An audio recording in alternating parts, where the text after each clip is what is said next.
5 আগস্টের পর আর বাংলাদেশে আসা হয়নি সাকিব আল হাসানের। পট পরিবর্তনের পর সাকিবের গ্ল্যামারও যেন কমে গেছে, কমেছে খ্যাতি চাহিদাও। দলের বাইরে রয়েছেন, এরকম বলা যায় আন্তর্জাতিক ক্যারিয়ারও শেষ। সেই সাথে সাকিবের 4 মাসের পারিশ্রমিকও আটকে রয়েছে। বিসিবির কেন্দ্রীয় চুক্তির আওতায় থাকলেও 2024 সালের শেষ 4 মাসের বেতন ভাতা পাননি সাকিব এই অধিনায়ক। অবশ্য এর কারণও আছে, তা হলো সাকিবের ব্যাংক অ্যাকাউন্ট জব্দ করা হয়েছে। এত কিছুর মাঝেও যে নামটা আলাদাভাবে উচ্চারিত হচ্ছে সেটা সাকিব আল হাসান।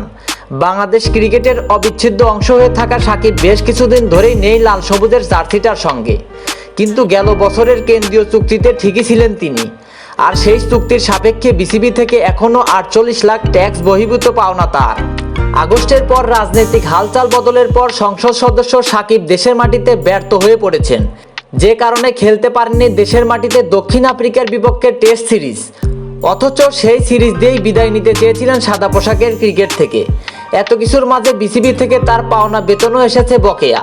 বিসিবির এক কর্মকর্তা ক্রিকবাজকে বিষয়টি নিশ্চিত করেছেন।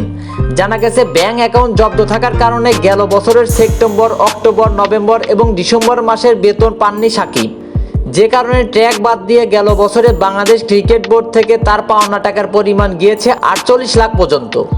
সাকিব আল হাসানের বেতনের ইস্যুতে বোর্ডের পরিচালক নাজমুল হাসান আবেদিন ফাহিম ক্রিকবাজকে জানান, সাকিব চুক্তি অনুযায়ী তার বেতনের টাকা পেয়ে যাবে, কারণ আপনি খেলেন বা নাই খেলেন চুক্তি করা আছে, আর আমরা অবশ্যই চুক্তি অনুযায়ী আমাদের প্রতিশ্রুতি বাস্তবায়নে কাজ করে যাব। সাকিব আল হাসানের বিরুদ্ধে জুলাই আগস্ট অভ্যুত্থানে একটি হত্যা মামলা দায়ের করা হয়েছে। এছাড়া প্রতারণার মামলা তার বিরুদ্ধে আছে গ্রেপ্তারি পরোয়ানা। এরই মাঝে সাকিবের ওপর আছে বোলিং অ্যাকশনের নিষেধাজ্ঞা। মাগুরা 2 আসনের সাবেক সংসদ সদস্য সাকিব আল হাসানের জন্য সব মিলিয়ে সময়টা একেবারেই কঠিন।